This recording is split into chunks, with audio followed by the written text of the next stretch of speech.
കണ്ണൂർ കല്യാശ്ശേരി കീച്ചേരി കുന്നിൽ സ്വകാര്യ ബസ് മറിഞ്ഞ അപകടം നിരവധി പേർക്ക് പരിക്കേറ്റു. തളിപ്പറമ്പ് ഭാഗത്തു നിന്ന് കണ്ണൂരിലേക്ക് വരുന്ന ബസ്സാണ് അപകടത്തിൽപ്പെട്ടത്. നാട്ടുകാരും പോലീസും ചേർന്ന് രക്ഷാപ്രവർത്തനം തുടരുകയാണ്. നിഖിൽ വിശദാംശങ്ങളുമായുണ്ട്. നിഖിൽ, വിവരങ്ങൾ.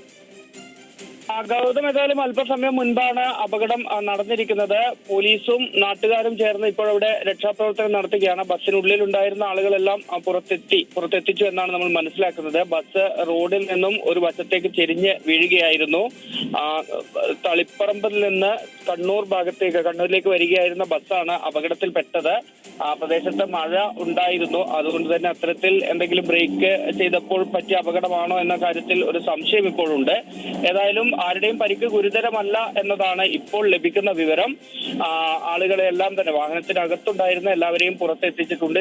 ചെറിയ പരിക്കുകളാണ് യാത്രക്കാർക്കുള്ളത് എന്നതാണ് മനസ്സിലാക്കാൻ കഴിയുന്നത്. ഈ ദേശീയപാതയിൽ തന്നെയാണ് അപകടം നടന്നിരിക്കുന്നത്. തളിപ്പറമ്പും കണ്ണൂരിനും ഇടയിൽ ദേശീയപാതയിലാണ് അപകടം നടന്നിരിക്കുന്നത്.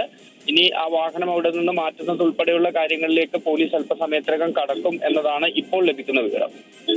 അനിൽ, ഒറ്റ കാര്യം കൂടി, അപകടം കാരണം സംബന്ധിച്ച് എന്തെങ്കിലും വിശദാംശങ്ങളുണ്ടോ? ഈ പരിക്കേറ്റവരെ ഏത് ആശുപത്രിയിലേക്കാണ് മാറ്റിയിരിക്കുന്നത് എന്ന വിവരങ്ങൾ ലഭ്യമായിട്ടുണ്ടോ?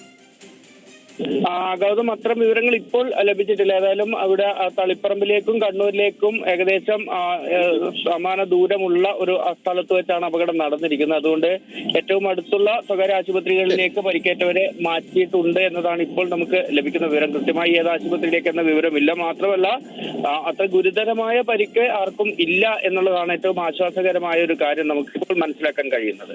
ശരി, നിഖിലാണ് വിവരങ്ങൾ നൽകിയത്. എന്തായാലും കണ്ണൂരിൽ ബസ് മറിഞ്ഞു, പക്ഷേ ആർക്കും ഗുരുതര പരിക്കുകളില്ല. നാട്ടുകാരും ഒപ്പം തന്നെ പോലീസും ഉൾപ്പെടെ ചേർന്നുകൊണ്ട് രക്ഷാപ്രവർത്തനം പുരോഗമിക്കുകയാണ് അവിടെ.